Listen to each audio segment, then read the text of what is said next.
Comment la comprendre? Je crois que il faut dire simplement que ce sont les suites des élections du processus électoral que le dernier comité de normalisation a dû organiser.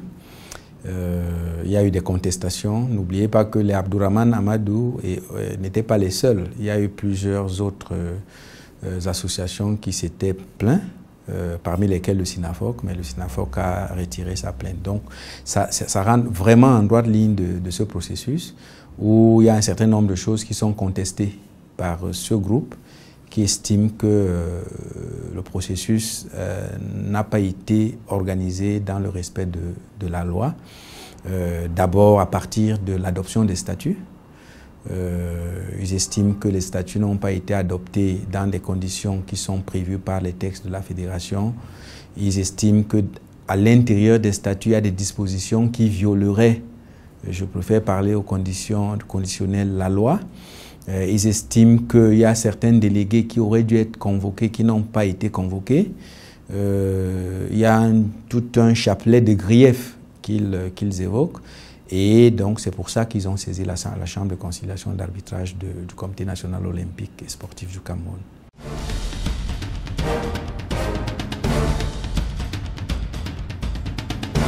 Alors, il faut dire que non, je ne pense pas que ce soit le fond.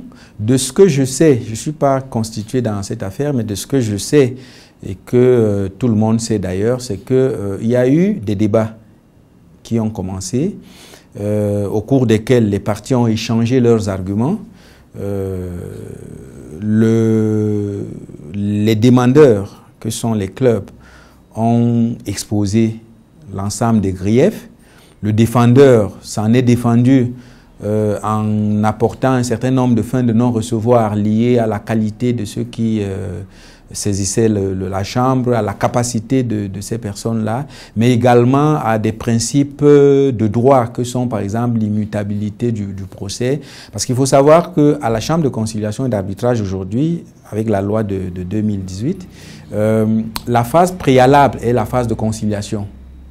Or, selon les arguments de la fédération que j'ai pu voir par-ci par-là, vous devez saisir la Chambre en conciliation pour des faits précis.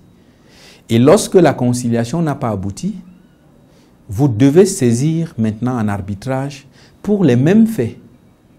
Or, il se trouve apparemment que dans la procédure, les clubs auraient ajouté des faits nouveaux et des demandes nouvelles, ce qui peut poser des problèmes. J'en parle au conditionnel parce que je n'ai pas le fond du dossier pour examiner.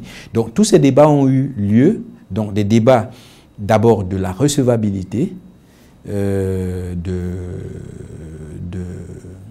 recours des clubs, des problèmes liés à la qualité de ceux qui ont saisi la Chambre, les débats relatifs à leur capacité, parce que vous savez, c'est des personnes morales, des clubs.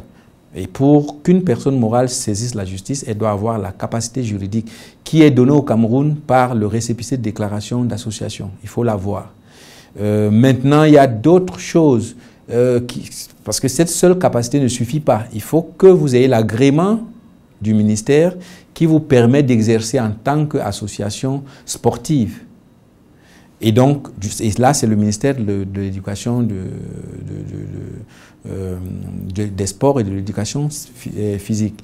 Donc, et apparemment, je continue à parler au conditionnel parce que je ne suis pas l'un des conseils, certains clubs ou certains représentants de clubs auraient déclaré qu'ils n'ont jamais saisi ou donné l'autorisation à qui que ce soit de saisir la Chambre en leur nom. Alors, vous savez, et ça pose de gros problèmes. C'est un recours collectif. S'il y en a un seul qui dit « moi, je n'ai pas saisi », comment on fait pour trancher au fond? Est-ce qu'on va couper un bout de cette procédure pour enlever la personne qui dit qu'elle n'est pas là, alors que c'est un recours collectif? Cela me semble très difficile. Si vous prenez un billet de 10 000 francs CFA et que vous voulez enlever un bout qui pourrait correspondre à 100 francs, vous allez déchirer le billet qui ne sera plus un billet de 10 000. Il faut le changer en monnaie correspondant à ce que vous souhaitez pour que vous puissiez enlever cette partie. Donc, ça peut être des difficultés auxquelles la Chambre va être confrontée. Comment dissocier les parties dans une procédure comme celle-là, sans, en la gardant, ou alors est-ce qu'il faut rejeter pour que les parties saisissent à nouveau, maintenant sur la base de ceux qui effectivement se plaignent, en enlevant ceux qui ne se sont pas plaints. Donc, je pense que c'est tout cela, et le 11, de ce que j'ai appris, l'affaire est en délibéré. Alors, quand l'affaire est en délibéré, ça veut dire que les débats sont clos. Les juges ont clos les débats, ils ont mis en délibéré pour aller réfléchir sur la décision à rendre. Et donc le 11 serait la date à laquelle la décision sera probablement rendue si les juges, si les arbitres sont prêts.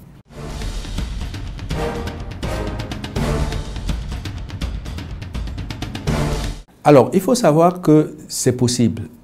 Tout est possible lorsqu'on saisit la justice. Mais, vous savez, les arguments peuvent changer. Et les situations peuvent ne pas être exactement les mêmes.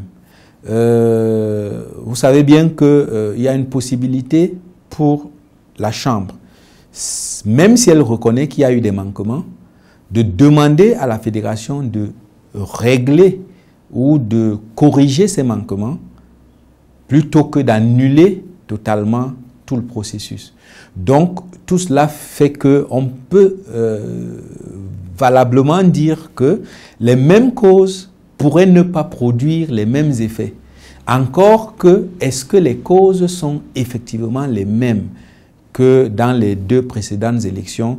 J'en doute fort, parce que le contexte n'est pas le même, la loi a changé entre-temps, les griefs ne sont pas forcément les mêmes, donc on ne peut pas parler de mêmes causes, et donc du coup, produisant les mêmes effets. Il y aura certainement des effets semblables à peut-être à ce qui a été déjà fait, mais on ne peut pas dire que de manière absolue, il y aura ce sont les mêmes causes et que ces mêmes causes produiront les mêmes effets.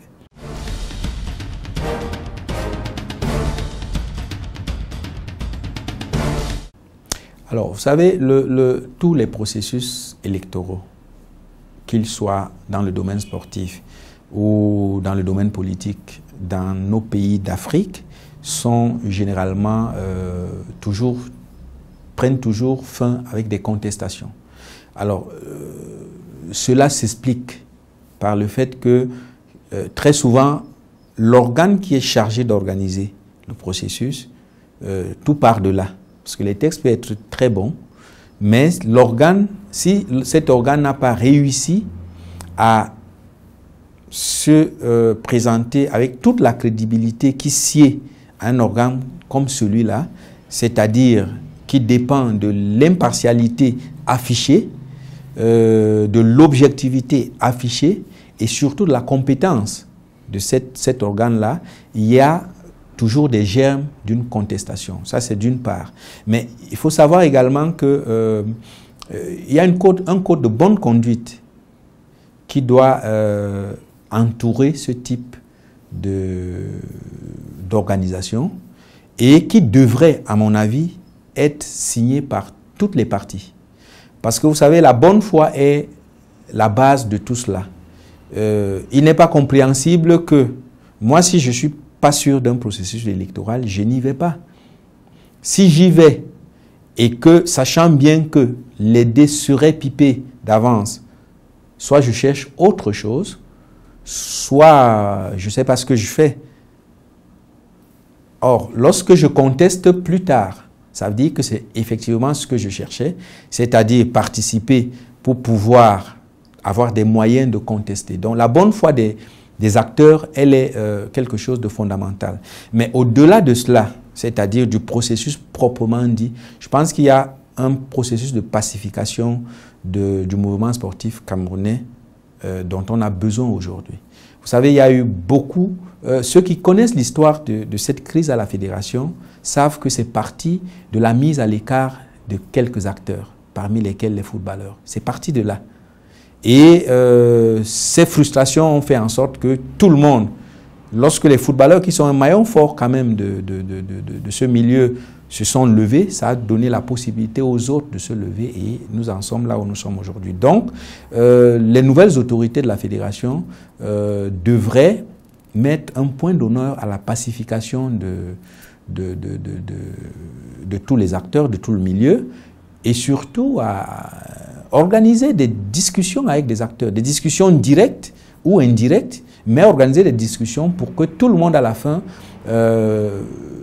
trouve entre guillemets son compte, mais pas son compte en termes d'intérêt personnel, mais son compte en termes de prise en compte des besoins du groupe auquel il appartient ou qu'il prétend représenter. Il n'y a qu'en passant par cela. Et ça me permet de dire pourquoi le SYNAFOC s'est désisté. Le SYNAFOC s'est désisté justement de toutes ces plaintes pour donner la chance à la paix de revenir dans la maison. Parce que sans la paix, vous savez, nous allons beau faire tout ce qu'on veut, les sponsors ne resteront jamais là où ça se bagarre, les téléspectateurs et les spectateurs ne viendront jamais là où ça se bagarre, les pouvoirs publics auront du mal à se mêler à des choses où on se bagarre. Donc, du coup, la paix est bonne pour tout le monde. Donc, il faut que ces autorités, mais avec la bonne volonté de tous les acteurs, ramènent la paix. Nous sommes sûrs que cela pourra se terminer sans sans qu'on ne revienne à une quatrième normalisation.